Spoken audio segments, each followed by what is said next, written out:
Quand il n'a pas un crayon à la main, Olivier Jossoamel a la tête dans les BD. Mais ce week-end, cet auteur de bande dessinée alternative était à Angoulême où son album Au travail était sélectionné. Un ouvrage dans lequel il évoque son enfance. À 40 ans, je me suis posé la question, mais pourquoi tu fais ça? Quel est le sens profond? D'où ça devient? Question existentielle. Et donc je remonte dans ma prime enfance où je creuse mes premiers rapports avec la bande dessinée. Olivier Jossoamel concourait au Festival d'Angoulême aux côtés de 44 auteurs sélectionnés parmi 5500 candidats. Être nominé, c'était donc déjà une consécration. C'était une bonne surprise, évidemment. C'est quelque chose auquel on pense parce qu'on sait que ça existe et qu'on se dit « Ah, et si ?» Puis finalement, on oublie. Et au moment où on nous dit que ça arrive, on se dit « Ah, tiens donc !» Donc évidemment que ça me fait plaisir, oui. Olivier Jossoamel et ses confrères ont aussi profité du Festival d'Angoulême pour mettre en lumière la précarité de leur métier. Moi, je touche sur le prix de vente du livre 10% du prix du livre hors taxe, c'est-à-dire que je dois toucher à peu près 2,30 € par exemplaire vendu. Et on n'a pas vendu tout le tirage, loin de là. Donc 2,30 multiplié par 2000 pour 4 ans de travail, voilà, sans être très fort en calcul, c'est fort peu. Aujourd'hui, Olivier Jossoamel cumule 3 emplois pour pouvoir continuer à vivre sa passion pour la bande dessinée.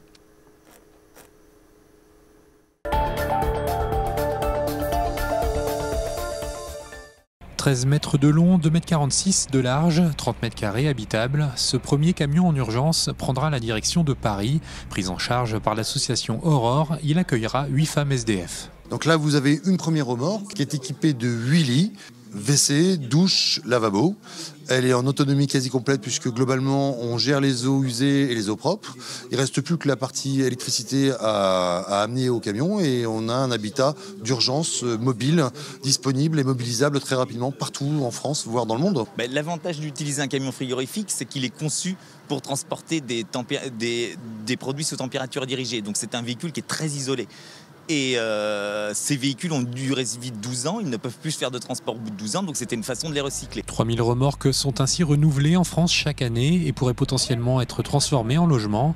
20 000 € sont nécessaires à l'aménagement. Les 2 premières ont été financées par Xavier Marie, ancien PDG de Maison du Monde. L'idée, c'est que justement, ce soit les grands patrons qui financent les camions. Aujourd'hui, 14 ou 15 000 sans-abri qui dorment vraiment dans la rue sur les cartons pourraient très facilement et simplement être sortis de la rue avec ce genre de projet qui finalement coûte rien. 12 personnes sur un 20 000 €, ça fait un ratio très faible. Les villes de Strasbourg, Paris, Genève et Nantes se sont d'ores et déjà montrées intéressées par le projet. L'association Homme 311 lance un appel aux dons auprès des professionnels et des particuliers. Objectif, 100 camions d'ici la fin 2018. À travers de notre visite du Jardin des Plantes, nous allons chercher l'inspiration, tout comme l'ont fait avant nous bon nombre de musiciens et de compositeurs.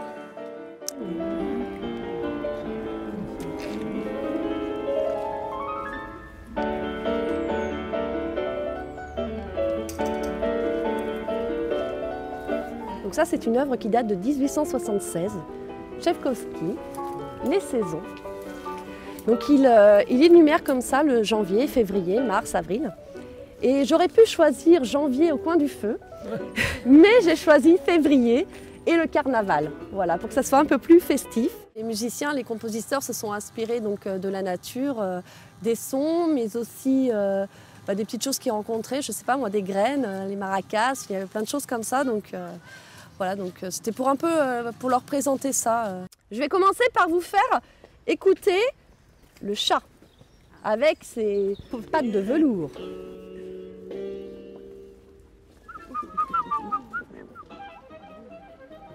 C'était tout à fait intéressant parce qu'il y avait ces haltes dans différents endroits du parc, enfin du Jardin des Plantes, et qui permettaient à la fois de regarder les arbres, les fleurs, et d'écouter des morceaux de musique.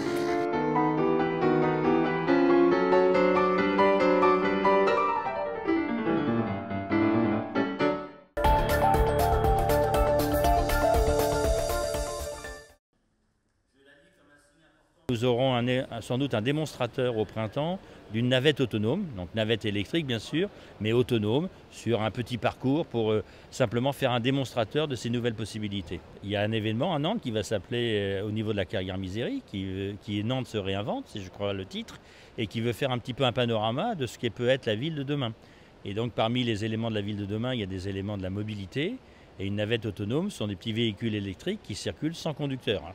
Alors aujourd'hui, la législation ne le permet pas, on doit avoir quelqu'un à bord parce qu'on est un peu partout en Europe en phase d'expérimentation de ces systèmes-là, mais il faut se douter que ça va aller à la vitesse grand V. On parle beaucoup des voitures autonomes, eh bien les véhicules autonomes de transport public vont arriver eux aussi.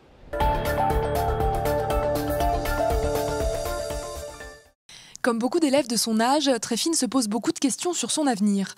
Ce mercredi soir, accompagnée de son père, cette lycéenne en première assiste donc à une présentation des filières de l'université de Nantes, une bonne façon d'y voir plus clair. C'est pas évident de savoir forcément ce qu'on veut faire plus tard et on est vraiment dans l'optique de, comme elle disait tout à l'heure, du débouché. Et là, c'est vraiment en fonction de nos intérêts, on prend conscience des choses qu'on aime et pas de ce que les autres veulent qu'on aime à leur place, quoi. Ça m'a rassuré, oui, c'est sûr. Ça me fait dire aussi qu'il faut que je la laisse elle-même choisir, je pense, le choix d'accéder aux résultats qu'elle se fixe. Pendant une heure, de façon décalée, les 35 formations de l'université sont présentées aux lycéens et à leurs parents. On part d'un mot et j'ai demandé à chacune des filières de présenter ce qu'elle se poserait comme question à partir du mot château, ce qui permet de raconter une histoire comparative et de découvrir petit à petit les différents angles d'approche des différentes filières par rapport à une même problématique. Cette présentation permet donc de se poser les bonnes questions sur les filières et d'éviter également l'encombrement de certaines formations. On sait que certaines filières se engarougées parce que tout le monde se précipite sur les quelques filières qu'on connaît, il y en a beaucoup d'autres.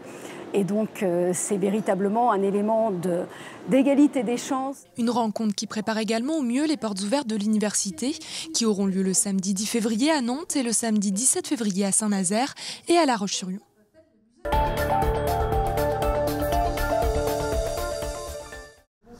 L'accueil de cet hôtel ne désemplit pas et pour cause, il affiche quasiment complet. Rien de surprenant en pleine folle journée pour l'hôtel Belfort, situé à quelques dizaines de mètres seulement de la Cité des Congrès. Bien sûr, la folle journée, vu notre emplacement, ne peut que nous apporter un flux positif d'activité. Pour le restaurant Maison Baron Lefebvre, installé rue de Rieux depuis presque 14 ans, la folle journée, c'est l'événement à ne pas manquer. Pour nos équipes, c'est un vrai challenge. On est prêt, on aime recevoir ce public-là. Alors on a des gens qui viennent de Nantes, on a des gens qui viennent de partout. Il y a des gens qui chaque année reviennent à la folle journée, qui sont contents de nous revoir. Les gens prennent le temps de réserver. C'est un challenge, on sait qu'il faut servir les gens dans le temps qui leur est imparti. Ils ont un concert avant, ils ont un concert après. On fait tout pour réussir leur moment de détente. Également propriétaire du salon de thé La Passagère, Isabelle Baron tient un comptoir sur la mezzanine de la Cité des Congrès. On peut notamment y déguster un thé spécial baptisé Folle Journée 2018.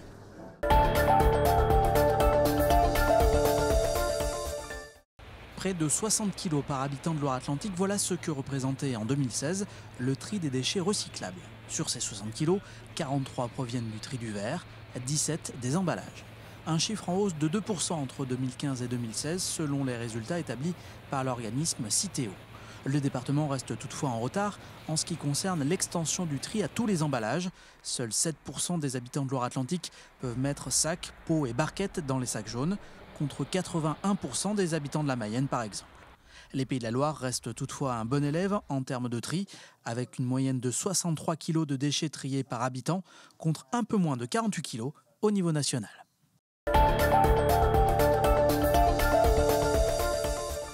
Les handballeurs médaillés de retour au Bercail. Le HBC Nantes a accueilli ce jeudi ses 2 champions d'Europe espagnols et ses 4 médaillés de bronze avec l'équipe de France. Une cérémonie vite suivie d'un retour sur les parquets pour préparer la deuxième partie de saison du H. C'est d'abord incroyable et deuxièmement c'est mérité parce que je pense qu'on a été au-dessus les 3 équipes qu'on a battues dans les 3 derniers matchs. On a été supérieur et moi je pense que, comme j'ai dit avant, on l'a mérité. Ça représente énormément de choses. peu de clubs déjà peuvent se targuer de ramener 6 médailles sur une compétition. C'est vraiment énorme. Et puis ça montre voilà, toute l'évolution que le club a connue. Il y a quelques années encore, il y avait peut-être 1 ou 2 internationaux. Aujourd'hui, il restait que 1 ou 2 joueurs au club pendant le mois de janvier parce que tous les autres sont internationaux et sont en sélection. Et puis font partie des sélections qui ramènent les médailles du top niveau européen, du top niveau mondial. Donc ça montre, voilà, je crois que le fait d'être tous les 6 ici réunis aujourd'hui pour cette raison-là, ça montre toute l'évolution, tout le travail qui a été fait au sein du club. Ça montre que le club grandit, va dans le bon sens et continue voilà, de pousser vers le plus haut niveau européen, voire mondial. Ne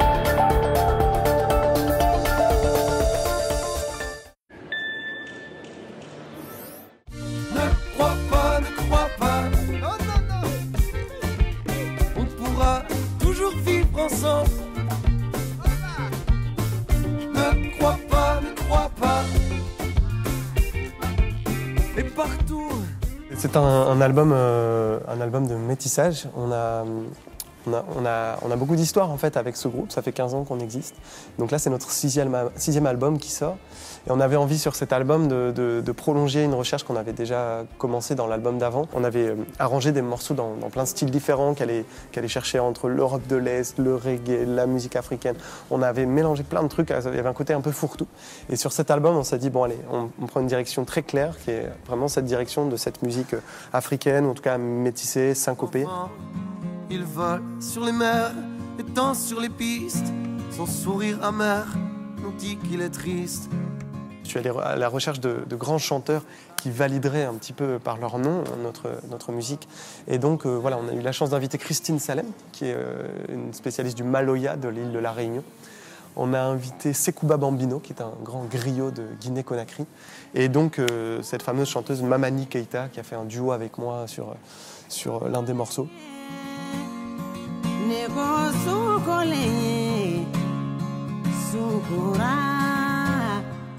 C'est un sujet qui m'a toujours beaucoup intéressé et ça c'est un morceau qu'avait écrit l'un de mes frères. J'aimais beaucoup ce morceau et du coup je lui ai demandé la permission de le chanter, de le réarranger, de le mettre à ma sauce. Et nous en fait en tant que musiciens on porte une espèce de grande simplicité sur le fait que c'est une évidence même que les cultures se mélangent pour le meilleur. C'est-à-dire que nous en musique, voilà, je peux vous citer peut-être 12 nationalités différentes qui ont participé à cet album. Ce pays qui l'invite, qui l'attend.